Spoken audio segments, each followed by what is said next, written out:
ಕ್ರಿಸ್ತನಲ್ಲಿ ನಮ್ಗೆ ಅತ್ಯಂತ ಪ್ರೀತಿಯ ದೇವರ ಸಭೆ ಹೇಗಿದ್ದೀರಿ? ನೀವೆಲ್ಲ ಸಹ ಒಳ್ಳೆಯ ರೀತಿಯಲ್ಲಿ ದೇವರ ಆತ್ಮೀಯತೆಯಲ್ಲಿ ಪ್ರತಿನಿತ್ಯವೂ ಸಹ ದೇವರ ವಾಕ್ಯದ ಮುಖಾಂತರ ಬಲವನ್ನು ಹೊಂದ್ಕೊಳ್ತಿದ್ದಾರೆ ಎಂಬುದನ್ನು ನಂಬ್ತಾ ಇದ್ದೇನೆ. ಬನ್ನಿ, ಇವತ್ತು ನಾವು ಈ ಒಂದು ಶ್ರಮೆ ಮರಣ ಪುನರುತ್ಥಾನ ದಿನಗಳಲ್ಲಿ ಕೊನೆಯ ವಾರಕ್ಕೆ ನಾವು ಬಂದಿದ್ದೇವೆ. ಈ ವಾರವನ್ನು ಹೋಲಿ ವಾರ ಎಂಬುದಾಗಿ ಕರೀತಾರೆ. ಅದು ಅನೇಕರ ಒಂದು ಭಾವನಾತ್ಮಕವಾದ ವಿಷಯ. ಆದರೆ ನಮಗೆ ಅದೆಲ್ಲದಕ್ಕಿಂತ ಮುಖ್ಯ ನಮ್ಮ ಆತ್ಮೀಯ ಜೀವನವನ್ನು ಸರಿಪಡಿಸ್ಕೊಳ್ಳೋದು ಭಾಳ ಪ್ರಾಮುಖ್ಯ. ಅದಕ್ಕೋಸ್ಕರವೇ ನಾವು ಧ್ಯಾನ ಮಾಡ್ತಾಯಿದ್ದೀವಿ. ಬೇರೆ ಉದ್ದೇಶ ಏನೂ ಇಲ್ಲ. ಇವತ್ತು ನಮ್ಮ ಆತ್ಮೀಯ ಲಾಭಕ್ಕೋಸ್ಕರ ಆರಿಸ್ಕೊಂಡಿರುವಂಥ ದೇವರ ವಾಕ್ಯವು ದೇವರ ಪರಿಶುದ್ಧಾಲಯವನ್ನು ಅಂದರೆ ದೇವರ ಆಲಯದ ಶುದ್ಧೀಕರಣ ಅಥವಾ ಪವಿತ್ರೀಕರಣ ಎಂಬ ಅಂಶದ ಕುರಿತು ನಾವು ಮಾತನಾಡಲಿಕ್ಕಿದ್ದೇವೆ. ಮುಖ್ಯವಾಗಿ ಇದಕ್ಕೋಸ್ಕರ ಆರಿಸ್ಕೊಂಡಿರುವಂಥ ದೇವರ ವಾಕ್ಯವು ಇರ್ಮೀಯನ ಬರೆದ ಪ್ರವಾದನ ಗ್ರಂಥ 7ನೇ ಅಧ್ಯಾಯ 9ನೇ ವಚನದಿಂದ 11 ವಚನಗಳು. ಅದೇ ರೀತಿಯಲ್ಲಿ ಹೊಸ ಒಡಂಬಡಿಕೆಯಲ್ಲಿ ಮತ್ತಾಯನ ಬರೆದ ಸುವಾರ್ತೆ ಅದರ 21ನೇ ಅಧ್ಯಾಯ 12ನೇ ವಚನ ಮತ್ತು 12ರಿಂದ 17ನೇ ವಚನಗಳು ಇವತ್ತು ನಾವು ಧ್ಯಾನ ಮಾಡಲಿಕ್ಕಿದ್ದೇವೆ. ಪ್ರಿಯರೇ, ನಾವು ಗಮನಿಸಿದರೆ ವಾಕ್ಯವನ್ನು ನೋಡುವಾಗ ಪರಿಶುದ್ಧ ದೇವಾಲಯವನ್ನು ಹುಡುಕುವಂಥ ದೇವರಾಗಿದ್ದಾನೆ. ಸತ್ಯವನ್ನು ನಾವು ಗ್ರಹಿಸ್ಕೋಬೇಕೆಂಬುದಾಗಿ ಹೇಳಲಿಕ್ಕೆ ಇಷ್ಟಪಡ್ತೇನೆ. ಪ್ರಿಯರ, ಹಳೆಯ ಒಡಂಬಡಿಕೆಯಿಂದ ಹೊಸ ಒಡಂಬಡಿಕೆಯವರೆಗೂ ಕೂಡ ನಾವು ನೋಡುವುದಾದರೆ ಒಂದೇ ಸತ್ಯವು ದೇವರ ವಾಕ್ಯವು ಹೇಳುವಂಥದ್ದಾಗಿದೆ. ಸತ್ಯವೆಂದಿಗೂ ಸಹ ಬದಲಾಗುವುದಿಲ್ಲ. ಅದೇನೆಂಬುದಾಗಿ ಇವತ್ತು ನಾವು ಧ್ಯಾನ ಮಾಡಲಿಕ್ಕಿದ್ದಾನೆ. ಪ್ರಿಯರೇ, ಅಂದರೆ ಆ ಸತ್ಯ ಏನೆಂಬುದಾಗಿ ನೋಡುವಾಗ ದೇವರಿಗೆ ಹೊರಗಿನ ಒಂದು ಧಾರ್ಮಿಕತೆ ಅಥವಾ ಹೊರಗಿನ ಆಚಾರಗಳಲ್ಲಿ ಅದರಲ್ಲಿ ಆತನು ಇಷ್ಟಪಡುವಂಥ ದೇವರಲ್ಲ. ಆದರೆ ಆತನಿಗೆ ಪ್ರಾಮುಖ್ಯವಾಗಿದ್ದು ಒಳಗಿನ ಪರಿಶುದ್ಧತೆ, ಆಂತರಿಕ ಶುದ್ಧತೆ ಆತನಿಗೆ ಬಹಳ ಪ್ರಾಮುಖ್ಯವಾಗಿರುವಂಥ ವಿಷಯ ಎಂಬುದಾಗಿ ಇವತ್ತು ನೀವು ಸತ್ಯವನ್ನು ಅರ್ಥಕೋಬೇಕೆಂಬುದಾಗಿ ಹೇಳಲಿಕ್ಕೆ ಇಷ್ಟಪಡ್ತೇನೆ. ಇರ್ಮಿಯ ಕಾಲದಲ್ಲಿ ದೇವಾಲಯವು ಅಪವಿತ್ರವಾಗಿತ್ತು. ಅದೇ ರೀತಿ ಯೇಸು ಕ್ರಿಸ್ತನ ಕಾಲದಲ್ಲಿ ದೇವಾಲಯವು ಒಂದು ವ್ಯಾಪಾರ ಸ್ಥಳವಾಗಿ ಅದು ಮಾರ್ಪಡ್ತಾ ಇದೆ. ಅದೇ ರೀತಿಯಲ್ಲಿ ಇಂದಿನ ದಿನಗಳಲ್ಲಿ ನಮ್ಮ ಹೃದಯಗಳು ಸಹ ನಾವು ಗಮನಿಸುವಾಗ ಅಂದರೆ ನಮ್ಮ ಹೃದಯಗಳೆಂಬ ದೇವಾಲಯಗಳು ಅದೇನಾಗ್ತಿದ್ದಾವೆ, ಕಲ್ಮಶವಾಗ್ತಾ ಇದ್ದಾವೆ. ಇವತ್ತು ನಾವು ಪ್ರಾಮುಖ್ಯವಾಗಿ ಸಂದೇಶ ಎಂಬುದಾಗಿ ನೋಡುವಾಗ ದೇವರು ಒಂದು ದೇವಾಲಯವನ್ನು ಬಳಸುವ ಮೊದಲು ಆತನು ಪರಿಶುದ್ಧಗೊಳಿಸ್ತಾನೆ ಎಂಬ ಸತ್ಯವನ್ನು ತಿಳ್ಕೋಬೇಕು. ಅಷ್ಟು ಮಾತ್ರಕ್ಕಲ್ಲ, ಮಹಿಮೆ ಬರುವ ಮೊದಲು ಪರಿಶುದ್ಧೀಕರಣ ಅಗತ್ಯ ಎಂಬುದಾಗಿ ಸತ್ಯತೆಯನ್ನು ಕೂಡ ನಾವು ತಿಳ್ಕೋಬೇಕಾಗಿದೆ. ಪ್ರಿಯರೇ, ಮೊದಲನೇ ವಿಷಯಕ್ಕೆ ನಾವು ಹೋಗುವಾಗ ದೇವರ ದೇವಾಲಯದ ಅಪವಿತ್ರತೆ ಎಂಬ ವಿಷಯದಲ್ಲಿ 7ನೇ ಅಧ್ಯಾಯ 9ನೇ ವಚನ ನಾವು ನೋಡುವಾಗ ಪ್ರಿಯರೇ, ಇರ್ಮಿಯ 7ನೇ ಅಧ್ಯಾಯ 9ನೇ ವಚನ ನೋಡ್ರಿ. ನೀವು ಕಳವು, ಕೊಲೆ, ಹಾದರಗಳನ್ನು ಮಾಡಿ ಸುಳ್ಳು ಸಾಕ್ಷಿ ಹೇಳಿ ಬಾಳನಿಗೆ ಹೋಮವನ್ನು ಅರ್ಪಿಸಿ ಕಂಡು ಕೇಳದ ಅನ್ಯ ದೇವತೆಗಳನ್ನು ಹಿಂಬಾಲಿಸಿದ ಮೇಲೆ ನನ್ನ ಹೆಸರುಗೊಂಡಿರುವ ಈ ಆಲಯಕ್ಕೆ ಬಂದು ನನ್ನ ಸನ್ನಿಧಿಯಲ್ಲಿ ನಿಂತು ನಮಗೆ ಪಾಪ ಪರಿಹಾರವಾಯಿತು ಎಂದು ಹೇಳಿ ಎಲ್ಲ ಅಸಹ್ಯ ಕಾರ್ಯಗಳನ್ನು ಇನ್ನೂ ನಡೆಸುವುದಕ್ಕೆ ಅವಕಾಶ ಮಾಡಿಕೊಳ್ಳುವಿರೋ. ನನ್ನ ಹೆಸರುಗೊಂಡಿರುವ ಈ ಆಲಯವು ನಿಮ್ಮ ದೃಷ್ಟಿಯಲ್ಲಿ ಕಳ್ಳರ ಗವಿಯಾಯಿತು. ಆಹಾ, ನಾನೇ ಇದನ್ನೆಲ್ಲ ನೋಡಿದ್ದೇನೆ ಎಂಬುದು ಯೆಹೋವನಾದ ನನ್ನ ನುಡಿ ಎಂಬುದಾಗಿ ಇಲ್ಲಿ ನಾವು ವಾಕ್ಯವನ್ನು ನೋಡ್ತಾ ಇದ್ದೇವೆ. ಪ್ರಿಯರೇ, ಅಲ್ಲಿ ಏನು ಪ್ರಾಮುಖ್ಯವಾದ ಅರ್ಥ ನೋಡುವಾಗ ದೇವರು ಕೇಳ್ತಿರೋಂಥ ಮಾತೇನೆಂಬುದಾಗಿ ನೋಡುವಾಗ, ನೀವು ಕಳ್ಳತನ, ಕೊಲೆ, ಹಾದರ ಅಂದರೆ ವ್ಯಭಿಚಾರವನ್ನು ಮಾಡಿ ನನ್ನ ಸನ್ನಿಧಿಯಾಗಿ ದೇವಾಲಯದಲ್ಲಿ ಬಂದು ನಿಲ್ತೀರಾ? ದೇವರ ಪ್ರಶ್ನೆ ನೋಡ್ರಿ ಇವತ್ತು. ಅದು ಏನು ನಡೀತಿದೆ ಎಂಬುದಾಗಿ ನೋಡುವಾಗ ಹೊರಗಿನ ಜೀವನ ಏನಿತ್ತು, ಪಾಪದಿಂದ ತುಂಬಿತ್ತು. ಆದರೆ ದೇವಾಲಯದೊಳಗಡೆ ಬಂದು ಇಲ್ಲೇನು ಮಾಡ್ತಾಯಿದ್ರು, ಅವರು ಪವಿತ್ರರಂತೆ ಪರಿಶುದ್ಧರಂತೆ ನಟಿಸ್ತಾ ಇದ್ದಾರೆ ಎಂಬ ಒಂದು ಪ್ರಶ್ನೆಯನ್ನು ಇಲ್ಲಿ ದೇವರಲ್ಲಿ ಕೇಳ್ತಾ ಇದ್ದಾನೆ. ಪ್ರಿಯರೇ, ಅವರು ದೇವಾಲಯವನ್ನು ಪಾಪವನ್ನು ಮುಚ್ಚಿಕೊಳ್ಳುವ ಸ್ಥಳವಾಗಿ ಮಾಡಿಕೊಂಡಿದ್ದಾರೆ ಎಂಬ ಸತ್ಯವು ಇಲ್ಲಿ ನಮಗೆ ಇರ್ಮೀಯನ ಪ್ರವಾದನ ಗ್ರಂಥದಲ್ಲಿ ನಾವು ನೋಡ್ತೇವೆ. ಅದೇ ರೀತಿಯಲ್ಲಿ 11 ವರ್ಷಗಳು ಏನು ಮಾಡ್ತಿದ್ದಾನೆ, ನನ್ನ ಆಲಯವು ಈ ಒಂದು ಕಳ್ಳರ ಗುಹೆಯನ್ನಾಗಿ ಇದನ್ನು ಮಾರ್ಪಾಟು ಮಾಡಿದರೆ ನೀವು ಅಂತ ಪ್ರಶ್ನೆ ಆಗ್ತದೆ. ಗುಹೆ ಅಂದರೆ ಏನು ರೀ ಪ್ರಿಯರೇ? ಗುಹೆ ಅಂದರೆ ಒಂದು ಬಚ್ಚಿಟ್ಕೊಳ್ಳುವಂಥ ಸ್ಥಳ. ಕಳ್ಳರು ಪಾಪ ಮಾಡಿದ ನಂತರ ನಂತರ ಬಂದು ಸುರಕ್ಷಿತವಾಗಿ ಇರುವಂಥ ಒಂದು ಸ್ಥಳವಾಗಿ ನಾವು ಗುಹೆಯನ್ನು ನೋಡಬಹುದು. ಪ್ರಿಯರೇ, ಇದರ ಅರ್ಥ ಏನು? ಪಾಪ ಮಾಡಿ ದೇವಾಲಯಕ್ಕೆ ಬಂದು ಭದ್ರವಾಗಿದ್ದೇವೆ ಎಂಬ ಒಂದು ಭಾವನೆಯಿಂದ ಇಲ್ಲಿ ಜೀವನ ಮಾಡ್ತಿರುವಂಥ ಜೀವನಗಳಲ್ಲಿ ಎತ್ತಿ ತೋರಿಸ್ತಾ ಇದ್ದಾನೆ ದೇವರ ವಾಕ್ಯ ನಾವು ನೋಡುವಾಗ. ಪ್ರಿಯರೇ, ಇಂದಿನ ಆತ್ಮೀಯ ಅರ್ಥ ಏನೆಂಬುದಾಗಿ ನಾವು ತಿಳ್ಕೊಳ್ಳುವಾಗ ನಾವು ಪ್ರಾರ್ಥಿಸ್ತಾ ಇದ್ದೇವೆ ಅಂದರೆ ಕ್ಷಮಿಸದ ಹೃದಯ ಇನ್ನೂ ಇದೆ. ಅದೇ ರೀತಿಯಲ್ಲಿ ನಾವು ಆರಾಧನೆ ಮಾಡ್ತಿದ್ದೇವೆ, ಆದರೆ ಇನ್ನೂ ರಹಸ್ಯ ಪಾಪ ನಮ್ಮ ಜೀವನದಲ್ಲಿ ಇನ್ನೂ ಇದೆ. ಅಷ್ಟು ಮಾತ್ರಕ್ಕಲ್ಲ, ನಾವು ಸೇವೆ ಮಾಡ್ತಾ ಇದ್ದೇವೆ, ದೇವರ ಸೇವೆಯಲ್ಲಿದ್ದೇವೆ, ಆದರೆ ಪರಿಶುದ್ಧ ಜೀವನ ನಮ್ಮಲ್ಲಿ ಇಲ್ಲ. ಈ ಸತ್ಯಗಳನ್ನು ನಮ್ಮೆಲ್ಲರಿಗೂ ಸಹ ನಾವು ಗ್ರಹಿಸ್ಕೋಬೇಕೆಂಬುದಾಗಿ ಹೇಳಲಿಕ್ಕೆ ಇಷ್ಟಪಡ್ತೇನೆ. ದೇವರು ಹೇಳ್ತಿದ್ದಾನೆ, ನನ್ನ ಸನ್ನಿಧಿಯನ್ನು ನಿಮ್ಮ ಪಾಪವನ್ನು ಮುಚ್ಚಿಟ್ಟುಕೊಳ್ಳಲಿಕ್ಕೆ ಬಳಸಬೇಡ್ರಿ ಎಂಬ ಸತ್ಯತೆಯನ್ನು ಇವತ್ತು ನಮಗೆ ಎಚ್ಚರಿಕೆಯನ್ನು ದೇವರು ಕೊಡ್ತಾ ಇದ್ದಾನೆ. ದೇವಾಲಯದ ಪರಿಶುದ್ಧೀಕರಣ 2ನೇ ಅಂಶ ನೋಡುವಾಗ ಮತ್ತಾಯನ ಬರೆದ ಸುವಾರ್ತೆ 21ನೇ ಅಧ್ಯಾಯ 1ನೇ ವಿಷಯ ನಾವು ನೋಡಿದ್ದೇವೆ. ದೇವರ ದೇವಾಲಯದ ಅಪವಿತ್ರತೆ ಇರ್ಮಿಯ ವಿಷಯದಲ್ಲಿ ನಾವು ಧ್ಯಾನ ಮಾಡಿದ್ದೇವೆ. ಎರಡನೇ ವಿಷಯದಲ್ಲಿ ನೋಡುವಾಗ ದೇವರ ದೇವಾಲಯದ ಪರಿಶುದ್ಧೀಕರಣ. ಯೇಸು ಏನು ಮಾಡ್ತಾ ಇದ್ದಾನೆ ಇಲ್ಲಿ ದೇವಾಲಯ ನೋಡೋ ಒಂದು ಮಾತನ್ನು ಓದ್ಕೊಳ್ಳೋಣ. ಮತ್ತೊಂದು ಸುವಾರ್ತೆ 21ನೇ ಅಧ್ಯಾಯ 12-13.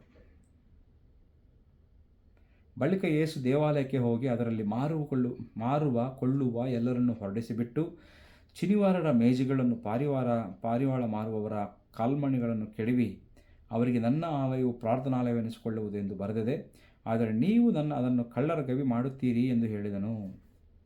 ನೋಡ್ರಿ, ಇಲ್ಲಿ ಗಮನಿಸುವಾಗ ದೇವಾಲಯಕ್ಕೆ ಪ್ರವೇಶ ಮಾಡ್ತಾ ಇದ್ದಾನೆ. ಪ್ರವೇಶ ಮಾಡಲಿರುವಂಥ ಮೇಜುಗಳನ್ನು ಆತನು ಉರುಳಿಸಿ ವ್ಯಾಪಾರ ಮಾಡುವಂಥ ಕಲ್ಮಣಿಗಳು ಎಲ್ಲ ಸಹ ಬೀಳಿಸಿ ವ್ಯಕ್ತಿಗಳನ್ನು ಅಲ್ಲಿ ಹೊರಗಡೆ ಹಾಕ್ತಾ ಇದ್ದಾನೆ ಎಂಬ ಸತ್ಯವನ್ನು ನಾವು ಇಲ್ಲಿ ಗ್ರಹಿಸ್ತಾ ಇದ್ದೇವೆ. ಪ್ರಿಯರೇ, ಇಲ್ಲಿ ನಾವು ನೋಡ್ತಿರುವಂಥದ್ದು ಯೇಸು ಕ್ರಿಸ್ತನ ಒಂದು ಮೃದುವಾಗಿ, ಒಂದು ದಯೆಯುಳ್ಳ, ಒಂದು ಕನಿಗರುಳ್ಳ, ಅಂದರೆ ಸಾಫ್ಟ್ ಆಗಿರುವಂಥ ಯೇಸು ಕ್ರಿಸ್ತನ ನೋಡ್ತಾ ಇಲ್ಲ ಇಲ್ಲಿ. ಆದರೆ ಯೇಸು ಪ್ರಭು ಅವ್ರನ್ನ, ಈ ಕರ್ತನಂಥ ಯೇಸು ಕ್ರಿಸ್ತನ ನಾವು ಪರಿಶುದ್ಧವಾದ ಕೋಪದಿಂದ ತುಂಬಿಕೊಟ್ಟಿರುವಂಥ ಯೇಸು ಕ್ರಿಸ್ತನಾಗಿ ನಾವು ಇಲ್ಲಿ ನೋಡ್ತಾ ಇದ್ದೇವೆ. ಕಾರಣ ಇಷ್ಟೇ, ಯಾಕೆ ಕೋಪಕೊಂಡು ಎಂಬುದಾಗಿ, ಯೇಸು ಕ್ರಿಸ್ತನ ಕೋಪಕೊಂಡ್ರ ಉದ್ದೇಶ ಏನೆಂಬುದಾಗಿ ನೋಡುವಾಗ, ನನ್ನ ಮನೆ ನನ್ನ ಆಲಯ ಪ್ರಾರ್ಥನಾ ಮಂದಿರವೆನಿಸಿಕೊಳ್ಳುವುದು ಎಂಬುದಾಗಿ, ಎಲ್ಲರಿಗೂ ಸಮಸ್ತ ಜನರಿಗೆ ಅದು ಪ್ರಾರ್ಥನಾ ಮಂದಿರ ಎನಿಸಿಕೊಳ್ಳುವುದು ಎಂಬುದಾಗಿ ಆತನು ಅದನ್ನು ಕಳ್ಳರ ಗವಿ ಮಾಡಿದ್ದಾರೆ ಎಂಬ ವಿಷಯದ ಕುರಿತು ಆತ ಅಲ್ಲಿ ಕೋಪ ಮಾಡಿಕೊಳ್ತಾರೆ. ಸತ್ಯವಿಲ್ಲ ಗ್ರಹಿಸ್ಕೋಬೇಕು ಪ್ರಿಯರೇ. ಇಲ್ಲಿ 3 ಮುಖ್ಯವಾಗಿರುವಂಥ ಸಮಸ್ಯೆಗಳು ಏನೆಂಬುದಾಗಿ ನೋಡುವಾಗ, ಮೊಟ್ಟ ಮೊದಲನೇದಾಗಿ ಅಲ್ಲಿ ಆಲಯದಲ್ಲಿ ಏನಾಗಿತ್ತು, ವ್ಯಾಪಾರೀಕರಣ ಆಗಿಬಿಟ್ಟು, ಅಂದರೆ ಕಮರ್ಷಿಯಲೈಸೇಷನ್ ಆಗಿತ್ತು. ದೇವರನ್ನು ಹುಡುಕುವ ಸ್ಥಳದಲ್ಲಿ ಸಂಪಾದನೆ ಮಾಡುವಂಥ ಸ್ಥಳವಾಗಿ ಅದು ಮಾರ್ಪಟ್ಟಿತ್ತು. ಎರಡನೇದಾಗಿ ನೋಡಿದ್ರೆ ಅವಿನೀತಿ, ಅಂದರೆ ಕರಪ್ಷನ್, ಜನರನ್ನು ದುರುಪಯೋಗ ಪಡಿಸ್ಕೊಳ್ತಾ ಇದ್ರು. ಅಷ್ಟು ಮಾತ್ರಕ್ಕಲ್ಲ, ಮೂರನೇ ವಿಷಯ ನೋಡುವಾಗ ಅಲ್ಲಿ ಧ್ಯಾನವನ್ನು, ಅಂದರೆ ಧ್ಯಾನ ಮಾಡುವಂಥ ವ್ಯಕ್ತಿಗಳನ್ನು ಭಂಗಪಡಿಸ್ತಾ ಇದ್ರು, ಅಂದರೆ ಡಿಸ್ಟ್ರಾಕ್ಷನ್ ಮಾಡ್ತಾಯಿದ್ರು. ಅಂದರೆ ಪ್ರಾರ್ಥನಾ ಮಾಡುವಂಥ ವ್ಯಕ್ತಿಗಳಿಗೆ ವ್ಯಾಪಾರವಾಗಿ ಅದು ಮಾರ್ಪಾಟಾಗಿಬಿಟ್ಟಿತ್ತು ಪ್ರೇರೆ. ಇಲ್ಲಿ ಗಮನಿಸಿರಿ, ನಾವು ಪ್ರವತ್ಮಾತ್ಮಕವಾಗಿರುವಂಥ ಸತ್ಯ ಏನೆಂಬುದಾಗಿ ನೋಡುವಾಗ, ಯೇಸು ಕ್ರಿಸ್ತನು ದೇವಾಲಯವನ್ನು ಅಲ್ಲಿ ನಾಶನ ಮಾಡಲಿಕ್ಕೆ ಬಂದಿಲ್ಲ, ಹಾಳು ಮಾಡಲಿಕ್ಕೆ ಬಂದಲ್ಲ, ಆದರೆ ಅದನ್ನು ಪರಿಶುದ್ಧ ಮಾಡಲಿಕ್ಕೆ ಆತನು ಬಂದಿದ್ದಾನೆ ಎಂಬ ಸತ್ಯವನ್ನು ನಾವು ಗ್ರಹಿಸ್ಕೋಬೇಕು ಪ್ರಿಯರೇ. ಯಾಕಂದರೆ ನಾವು ಗಮನಿಸುವಾಗ ದೇವರು ತನ್ನ ಆಲಯವನ್ನು ಬಿಟ್ಟು ಬಿಡುವಂಥ ದೇವರು ಎಷ್ಟು ಮಾತ್ರಕ್ಕೂ ಅಲ್ಲ, ಅದನ್ನು ಪರಿಶುದ್ಧಗೊಳಿಸುವಂಥ ದೇವರಾಗಿದ್ದಾನೆ. ಪರಿಶುದ್ಧೀಕರಣ ಉದ್ದೇಶ ಏನೆಂಬುದಾಗಿ ನೋಡುವಾಗ, ಮತ್ತಾಯನ ಸುವಾರ್ತೆ 21ನೇ ಅಧ್ಯಾಯ 14ನೇ ವಚನದಲ್ಲಿ ನೋಡುವಾಗ, ಪ್ರಿಯರೇ, ಇಲ್ಲಿ ಏನು ಮಾಡ್ತದೆ 14ನೇ ವಚನದಲ್ಲಿ, ಆ ಶುದ್ಧೀಕರಣ ಆದಮೇಲೆ ಏನಾಗ್ತದೆ ಎಂಬುದನ್ನು ನೋಡುವಾಗ, ಆಗ ಕುರುಡರು ಕುಂಟರು ದೇವಾಲಯದಲ್ಲಿ ನೋಡ್ರಿ, ಆಗ ಯಾವಾಗ ದೇವರ ಆಲಯವನ್ನು ಪರಿಶುದ್ಧಗೊಳಿಸಿದ ಮೇಲೆ ಎಲ್ಲ ವ್ಯಾಪಾರಸ್ಥರನ್ನು ಹೊರಗಡೆ ಹಾಕಿ ಎಲ್ಲ ವ್ಯಾಪಾರಸ್ಥರು ಕಳ್ಳರ ಗುಹೆಯಾಗಿ ಮಾಡಿರುವಂಥ ಸಭೆಯನ್ನು ತಿರುಗಿ ಮತ್ತೆ ಅದನ್ನು ಶುದ್ಧಿ ಮಾಡಿಸಿದ ಮೇಲೆ, ಆಗ ಕುರುಡರು ಕುಂಟರು ದೇವಾಲಯದಲ್ಲಿ ಆತನ ಬಳಿಗೆ ಬರಲು ಅವರನ್ನು ಸ್ವಸ್ಥ ಮಾಡಿದನು. ಇಲ್ಲಿ ಏನು ಆತ್ಮೀಯ ಸತ್ಯವನ್ನು ಗಮನಿಸ್ಕೋಬೇಕು ಎಂಬುದಾಗಿ ನಾವು ನೋಡುವಾಗ ಪ್ರೇರೆ, ಶುದ್ಧೀಕರಣದ ನಂತರವೇ ಸ್ವಸ್ಥತೆ ಬರುವಂಥದ್ದಾಗಿದೆ. ಅಲ್ಲಿ ಶುದ್ಧೀಕರಣ, ದೇವರ ಆಲಯವನ್ನು ಶುದ್ಧಿ ಮಾಡಿದ ಮೇಲೆಯೇ ಅವರನ್ನು ಸ್ವಸ್ಥ ಮಾಡಿದಾನೆಂಬುದಾಗಿ ಸತ್ಯವನ್ನು ನಾವು ಗ್ರಹಿಸ್ತಾ ಇದ್ದಾವೆ.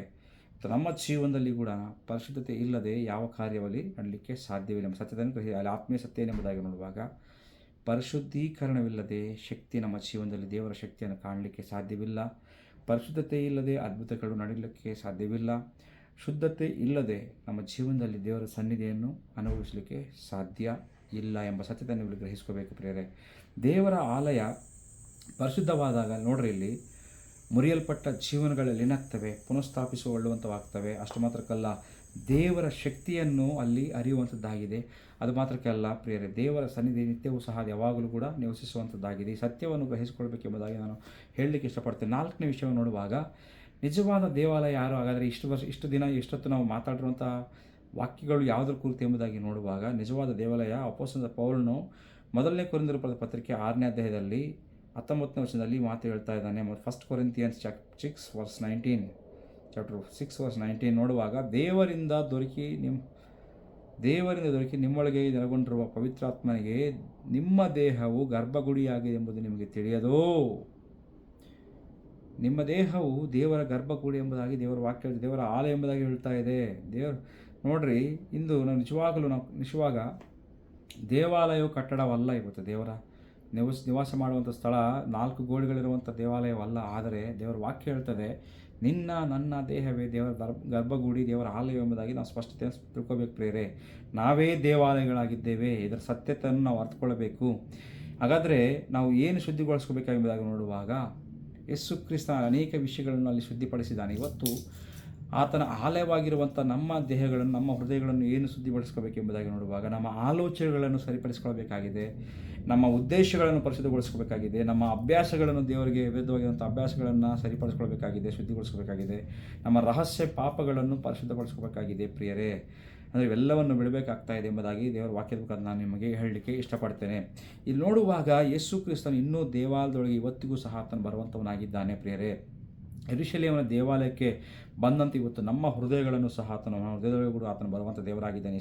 ಸತ್ಯತೆಯನ್ನು ಗ್ರಹಿಸ್ಕೋಬೇಕೆಂಬುದಾಗಿ ನಾನು ಹೇಳಲಿಕ್ಕೆ ಇಷ್ಟಪಡುವಂಥನಾಗಿದ್ದೇನೆ.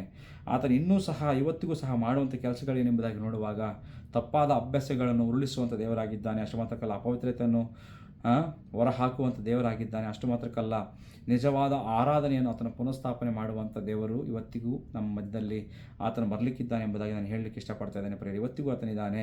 5ನೇ ವಿಷಯ ನೋಡುವಾಗ, ಆದರೆ ದೇವರ ಆಲಯ, ಪರಿಶುದ್ಧದ ಆಲಯ, ದೇವಾಲಯದ ಲಕ್ಷಣಗಳು ಏನಾಗಿರಬೇಕೆಂಬುದಾಗಿ ನೋಡುವಾಗ, ಅದೇ ಮತ್ತಾಯನ ಸುವಾರ್ತೆ 21ನೇ ಅಧ್ಯಾಯ 15ನೇ ವಚನ 16ನೇ ವಚನ ನೋಡುವಾಗ, ಆದರೆ ಮಹಾಯಾಜಕರು, ಶಾಸ್ತ್ರಿಗಳು ಆತನು ಮಾಡಿದ ಆಶ್ಚರ್ಯಕರವಾದ ಕಾರ್ಯಗಳನ್ನು, ದಾವೀದನ ಕುಮಾರನಿಗೆ ಜಯವೆಂದು ದೇವಾಲಯದಲ್ಲಿ ಕೂಗುತ್ತಿರುವ ಹುಡುಗರನ್ನು ನೋಡಿ ಸಿಟ್ಟುಕೊಂಡು ಆತನಿಗೆ, ಇವರು ಹೇಳುವುದನ್ನು ಕೇಳುತ್ತೀಯಾ ಎಂದು ಹೇಳಲು ಯೇಸು, ಹೌದು ಕೇಳುತ್ತೇನೆ. ಸಣ್ಣ ಮಕ್ಕಳ ಬಾಯಿಂದಲೂ ಮೊಲೆಕೂಸುಗಳ ಬಾಯಿಂದ ಸೂತ್ರವನ್ನು ಸಿದ್ಧಿಗೆ ತಂದಿ ಎಂಬುದನ್ನು ನೀವು ಎಂದಾದರೂ ಓದಲಿಲ್ಲವೋ ಅಂದನು.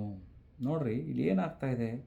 ನಿಜವಾದ ಆರಾಧನೆ ಆತನು ನಡೀತಾ ಇದೆ ಅಲ್ಲಿ. ಯಾವಾಗ ಯೇಸು ಕ್ರಿಸ್ತ ಇವೆಲ್ಲವನ್ನು ಹೊರಡಿಸಿಬಿಟ್ಟಾದ ಮೇಲೆ ಅಲ್ಲಿ ಮಕ್ಕಳ ಆರಾಧನೆ ಮಾಡ್ತಿರುವಾಗ ಅದನ್ನು ನೋಡಿರುವಂಥ ಕೆಲವು ವ್ಯಕ್ತಿಗಳು, ಮಹಾಯಾಜಕರಿಗೆಲ್ಲ ದೇವರಿಗೆ, ಅಂದರೆ ಆತನಿಗೆ ವಿರೋಧವಾಗಿ ಕಾರ್ಯವು ಮಾಡ್ತಾ ಇದ್ದಾರೆ. ಎಲ್ಲಿ ಹೊಸ ನಿಜವಾದ ದೇವರಿಗೆ ಅಲ್ಲಿ ಏನಾಗ್ತದೆ, ನಿಜವಾದ ಸ್ತುತಿ ಆರಾಧನೆ ಮಕ್ಕಳ ಮುಖಾಂತರ ಅಲ್ಲಿ ಆಗ್ತಾ ಇದ್ದಾಗ ಇದೆಲ್ಲ ಕ್ಲಿಯರ್ ಆದಮೇಲೆ ಅಲ್ಲಿ ವಿರೋಧ ಬರುವಂಥದ್ದು ನಾವು ನೋಡ್ತಾ ಇದ್ದೇವೆ ಪ್ರಿಯರೇ. ಮುಖ್ಯ ಯಾಜಕರು ಕೋಪಗೊಂಡರು ಅಂತ ಸತ್ಯತೆಯನ್ನು ಗ್ರಹಿಸ್ತಾ ಇದ್ದೀವಿ. ನೀವು ನಿಜವಾಗಲಿ ಇವತ್ತು ನೀವುಗಳಾಗಲಿ ಪರಿಶುದ್ಧವಾದ ಜೀವನವನ್ನು ನಾವು ಮಾಡುವಾಗ, ಪವಿತ್ರವಾದ ಪರಿಶುದ್ಧದ ಆರಾಧನೆ ನಮ್ಮ ಜೀವನದಲ್ಲಿರುವಾಗ ಖಂಡಿತವಾಗಿಯೂ ದುಷ್ಟನ ಕಡೆಯಿಂದ, ಲೋಕದಿಂದ ಕೆಲವು ವ್ಯಕ್ತಿಗಳು ನಮ್ಮನ್ನು ವ್ಯತಿರೇಕಿಸುವಂಥ ವ್ಯಕ್ತಿಗಳು ಖಂಡಿತ ಬರುವಂಥವರಾಗಿದ್ದಾರೆ. ನಮ್ಮನ್ನು ನೋಡಿ ಸಂತೋಷಪಡಿಸುವಂಥ ವ್ಯಕ್ತಿಗಳು ಇರುವುದಿಲ್ಲ. ಆದರೆ ಒಂದು ಸತ್ಯ ಎಂಬುದಾಗಿ ನೋಡುವಾಗ, ಈ ಲೋಕವು ನಮ್ಮನ್ನು ನೋಡಿ ಸಂತೋಷ ಪಡದೇ ಇರುವಾಗಲೂ, ದುಷ್ಟನು ನಮ್ಮನ್ನು ನೋಡಿ ಉರುಗೊಂಡಾಗಲೂ, ಎಲ್ಲದಕ್ಕಿಂತ ಹೆಚ್ಚಾಗಿ ಯೇಸು ಕ್ರಿಸ್ತನ ನಮ್ಮ ದೇವರು ಖಂಡಿತವಾಗಿಯೂ ನಮ್ಮನ್ನು ನೋಡಿ ಸಂತೋಷ ಪಡುವಂಥ ದೇವರಾಗಿದ್ದಾನೆ ಎಂಬ ಸತ್ಯತೆಯನ್ನು ನಾನು ಹೇಳಲಿಕ್ಕೆ ಇಷ್ಟಪಡ್ತೇನೆ ಪ್ರಿಯರೇ. 3ನೇ ವಿಷಯ ನೋಡುವಾಗ, ದೇವರ ಸಂತೋಷ. ನಿಜವಾಗಲೂ ನಾವು ಮಕ್ಕಳ ಬಾಯಿಂದ ಸ್ತುತಿ ಸಂಪೂರ್ಣವಾಯಿತು ಎಂಬುದಾಗಿ ನೋಡ್ತಿದ್ದೇವೆ. ಪರಿಶುದ್ಧತೆ ಇಲ್ಲಿ ದೇವರ ಅನುಗ್ರಹವನ್ನು ತರುವಂಥದ್ದಾಗಿದೆ ಎಂಬ ಸತ್ಯತೆಯನ್ನು ನಾನು ಹೇಳಲಿಕ್ಕೆ ಇಷ್ಟಪಡ್ತೇನೆ. ನೋಡಿರಿ, ಕೊನೆಯದಾಗಿ ನೋಡುವಾಗ ಪ್ರಿಯರೇ, ಇವತ್ತು ನಮ್ಮ ಜೀವನಗಳಿಗೆ ಯಾವ ರೀತಿಯಲ್ಲಿ ಅನ್ವಯಗಳಾಗ್ತವೆ ಎಂಬುದಾಗಿ ನೋಡುವಾಗ, ಯಾವ ರೀತಿಯಲ್ಲಿ ನಾವು ಪರಿಶುದ್ಧಗೊಳಿಸುವುದು ಎಂಬುದಾಗಿ ನಮ್ಮ ಆಲೋಚನೆ ಬರುವಾಗ ಒಂದು ವೇಳೆ ನಿಜವಾದ ಪಶ್ಚಾತ್ತಾಪ ಬಹಳ ಪ್ರಾಮುಖ್ಯವಾಗಿದೆ ಎಂಬುದಾಗಿ ಹೇಳಲಿಕ್ಕೆ ಇಷ್ಟಪಡ್ತೇನೆ. ಮೊದಲನೇ ವಿಷಯ, ನಾವು 40 ದಿನಗಳಿಂದ ಇವತ್ತು ಈ ಶ್ರಮೆ ಮರಣ ಪುನರುತ್ಥಾನಗಳ ಧ್ಯಾನ ಪ್ರಾಮುಖ್ಯವಾದ ಉದ್ದೇಶವೇ ನಮ್ಮ ಜೀವನದಲ್ಲಿ ಪಶ್ಚಾತ್ತಾಪ, ಒಂದು ಪಾಪವನ್ನು ಒಪ್ಪಿಕೊಳ್ಳುವಂಥ ಸ್ವಭಾವ, ನಮ್ಮ ಆತ್ಮೀಯ ಜೀವಿತವನ್ನು ಬಲಪಡಿಸಿಕೊಳ್ಳಲಿಕ್ಕೆ ಇದೇ ಉದ್ದೇಶದಿಂದ ನಾವು ಮಾಡ್ತಿದ್ದೇವೆ. ನಿಜವಾದ ಪರಿಸ್ಥಿತಿ ಯಾವ ರೀತಿಯಲ್ಲಿ ಬರ್ತದೆ ಎಂಬುದಾಗಿ ನೋಡುವಾಗ ಪಶ್ಚಾತ್ತಾಪ ಬಹಳ ಪ್ರಾಮುಖ್ಯತೆ. ಮಾತಿನಲ್ಲಿ ಅಲ್ಲದ ಹೃದಯದಲ್ಲಿ ನಾವು ಮಾಡಿ ತೋರಿಸುವಂಥ ವ್ಯಕ್ತಿಗಳಾಗಿರಬೇಕು. ಅಷ್ಟು ಮಾತ್ರಕ್ಕಲ್ಲ, ತಪ್ಪುಗಳನ್ನು ತೆಗೆದುಹಾಕಬೇಕು. ಅಂದರೆ ಅಲ್ಲಿ ಯಾವ ರೀತಿಯಲ್ಲಿ ಯೇಸು ಕ್ರಿಸ್ತನ ಮೇಜುಗಳನ್ನೆಲ್ಲ ಉರುಳಿಸ್ಬಿಟ್ಟು, ಕಲ್ಮಣಿಗಳೆಲ್ಲ ಉರುಳಿಸ್ಬಿಟ್ಟಿದ್ದಾನೆ, ಅದೇ ರೀತಿಯಲ್ಲಿ ನಮ್ಮದಲ್ಲಿ ಜೀವನದಲ್ಲಿರುವಂಥ ತಪ್ಪುಗಳೆಲ್ಲ ತೆಗೆದುಹಾಕಬೇಕು. ಪ್ರಾರ್ಥನೆ ಜೀವನವನ್ನು ನಾವು ಪುನಃಸ್ಥಾಪಿಸುವಂಥ ವ್ಯಕ್ತಿಗಳಾಗಿರಬೇಕು. ಅಂದರೆ ನಮ್ಮ ಆಲಯದ ಮಾರ್ಕೆಟ್ ಸ್ಥಳ ಅಲ್ಲ, ಆದರೆ ಅದು ಪ್ರಾರ್ಥನಾ ಮಂದಿರ ಎಂಬ ಸತ್ಯವನ್ನು ಗ್ರಹಿಸ್ಕೋಬೇಕು. 4ನೇ ವಿಷಯ ನೋಡುವಾಗ, ಪ್ರತಿದಿನ ಯೇಸುವನ್ನು ಆಹ್ವಾನಿಸುವಂಥ ವ್ಯಕ್ತಿಗಳಾಗಿ ನಮ್ಮ ಜೀವನದಲ್ಲಿರುವ, ಯಾಕಂದರೆ ಯೇಸು ಕ್ರಿಸ್ತನ ಎಲ್ಲಿರ್ತಾನೆ ಪರಿಶುದ್ಧತೆ ಖಂಡಿತ ಇರುವಂಥದ್ದಾಗಿದೆ. ಪ್ರಭುವೇ ನನ್ನ ದೇವಾಲಯವನ್ನು ಶುದ್ಧಿಗೊಳಿಸಿ ಎಂಬುದಾಗಿ ಕೇಳುವಾಗ ಆತನು ಮಾಡುವಂಥ ದೇವರಾಗಿದ್ದಾನೆ. ಇವತ್ತು ಹಾಗಾದರೆ ಹಿಂದೆ ನಾವು ಇವತ್ತು ನಿಜವಾಗಲೂ ಪ್ರತಿಯೊಂದು ರಹಸ್ಯ ಪಾಪ ಅದು ಬಹಿರಂಗವಾಗಲಿ, ಪ್ರತಿಯೊಂದು ಅಪವಿತ್ರತೆ ಇವತ್ತು ದೂರವಾಗಲಿ ಯೇಸು ಕ್ರಿಸ್ತನ ನಾಮದಲ್ಲಿ. ಪ್ರತಿಯೊಂದು ಗಮನ ಎಂತಾರಲ್ಲ ಅದು ಒಡೆದು ಹೋಗಲಿ ಎಂಬುದಾಗಿ ನಾನು ಯೇಸು ಕ್ರಿಸ್ತನ ನಾಮದಲ್ಲಿ ನಿಮಗೆ ಇವತ್ತು ಹೇಳೋಕ್ಕೆ ಇಷ್ಟಪಡ್ತಾನೆ ಪ್ರಿಯರೇ. ನಾವು ಹಾಗಾದರೆ ಯೇಸು ಕ್ರಿಸ್ತನ ಹಿಂದೆ ನಮ್ಮ ದೇವಾಲಯವನ್ನು ಪರಿಶುದ್ಧಗೊಳಿಸುವಂತನಾಗಿದ್ದಾನೆ. ನಾವು ಆ ರೀತಿಯಲ್ಲಿ ನಿಜವಾಗಲೂ ಒಪ್ಪಿಕೊಳ್ಳೋದಾದರೆ ಇವತ್ತು ಯೇಸು ಕ್ರಿಸ್ತನ ಇನ್ನೂ ಕೇಳ್ತಾ ಇದೆ, ನಮ್ಮನ್ನು ನಾವು ಕೇಳಿಕೊಳ್ಳೋಣ. ಇವತ್ತು ನನ್ನ ಹೃದಯ ಪ್ರಾರ್ಥನಾ ಮಂದಿರವೋ ಅಥವಾ ಕಳ್ಳರ ಗುಹೆ ಆಗಿದೆಯಾ? ನಮ್ಮನ್ನು ನಾವು ಪ್ರಶ್ನೆ ಮಾಡಿಕೊಳ್ಳೋಣ ಪ್ರಿಯರೇ. ಆ ಪ್ರಾರ್ಥನೆ ನಿಜವಾಗಲೂ ದೇವರಿಗೆ ಈ ರೀತಿ ಹೇಳೋಣ, ಕರ್ತನಾಗಿದ್ದ ಯೇಸು ಕ್ರಿಸ್ತನ ನಮ್ಮ ಜೀವನದಲ್ಲಿ ನಿಜವಾಗಲೂ ನಮ್ಮ ಹೃದಯಕ್ಕೆ ಬಾ, ನನ್ನ ದೇವಾಲಯವನ್ನು ಶುದ್ಧಿಗೊಳಿಸು, ನನ್ನನ್ನು ಪರಿಶುದ್ಧಗೊಳಿಸು, ಪ್ರತಿ ಅಪವಿತ್ರತೆಯನ್ನು ನನ್ನಿಂದ ತೆಗೆದುಹಾಕಪ್ಪ, ನನ್ನನ್ನು ಪ್ರಾರ್ಥನಾ ಮಂದಿರವನ್ನಾಗಿ ಮಾಡು, ನಿನ್ನ ಪರಿಶುದ್ಧತೆ ನನ್ನೊಳಗೆ ವಾಸಿಸಲಿ ಎಂಬುದಾಗಿ ಆತನ ನಾವು ಕೇಳಿಕೊಳ್ಳೋಣ ಪ್ರಿಯರೇ. ನಾವು ನೋಡುವಾಗ ಹಿರ್ಮೀಯ ಸಮಸ್ಯೆಯನ್ನು ತೋರಿಸಿದ್ದಾನೆ, ಅಲ್ಲಿ ಅಪವಿತ್ರವಾಗಿರುವಂಥ ದೇವಾಲಯದ ಕುರಿತು ಸಮಸ್ಯೆಯನ್ನು ತೋರಿಸಿದ್ದಾನೆ. ಯೇಸು ಕ್ರಿಸ್ತನಲ್ಲಿ ಹೊಸ ಒಡಂಬಡಿಕೆಯಲ್ಲಿ ಪರಿಷ್ಕಾರವನ್ನು ಇಲ್ಲಿ ತೋರಿಸ್ತಾ ಇದ್ದಾನೆ. ಸ್ಪಷ್ಟತೆ, ಸತ್ಯ ಒಂದೇ ಇಷ್ಟೇ. ಏನೆಂಬುದಾಗಿ ನೋಡುವಾಗ, ಪರಿಶುದ್ಧೀಕರಣವಿಲ್ಲದೆ ಖಂಡಿತವಾಗಿಯೂ ಮಹಿಮೆ ಇರುವುದಿಲ್ಲ. ಅವು ಸತ್ಯವನ್ನು ಗ್ರಹಿಸಿಕೊಂಡು ಆ ಪರಿಶುದ್ಧೀಕರಣಕ್ಕೋಸ್ಕರ ನಮ್ಮ ಜೀವನದಲ್ಲಿ ಯೇಸು ಕ್ರಿಸ್ತನ ನಾವು ಕರೆಯೋಣ. ಪರಿಶುದ್ಧೀಕರಣ ಯಾವಾಗ ಬರುತ್ತೆ ಎಂಬುದಾಗಿ ನೋಡೋಣ. ನೋಡಿದ್ದೇವೆ. ಆ ರೀತಿಯಲ್ಲಿ ಯೇಸು ಕ್ರಿಸ್ತನ ನಾವು ನಮ್ಮ ಜೀವನದಲ್ಲಿ ಬೇಕಾಗಿಲ್ಲದಂಥ ಎಲ್ಲ ಕಾರ್ಯಗಳನ್ನು ತೆಗೆದುಹಾಕಿ ಆತನಿಗೆ ಒಪ್ಪಿಸಿಕೊಟ್ಟು ಆತನ ಕರೆಯುವಾಗ ಆತ ನಮ್ಮ ಹೃದಯದಲ್ಲಿ ವಾಸ ಮಾಡುವಂಥ ದೇವರಾಗಿದ್ದಾನೆ. ಆ ರೀತಿಯಾಗಿ ನಮ್ಮ ದೇವಾಲಯವನ್ನು, ಅಂದರೆ ನಮ್ಮ ದೇಹವನ್ನು, ನಮ್ಮ ಮನಸ್ಸನ್ನು, ನಮ್ಮ ಹೃದಯವನ್ನು ಸರಿಪಡಿಸಿಕೊಳ್ಳೋಣ. ಆತನಿಗೆ ಮೆಚ್ಚುಗೆಯಾದ ಜೀವನವನ್ನು ನಾವು ಜೀವಿಸೋಣ. ದೇವರು ನಮ್ಮನ್ನು ಆಶೀರ್ವಾದ ಮಾಡಲಿ.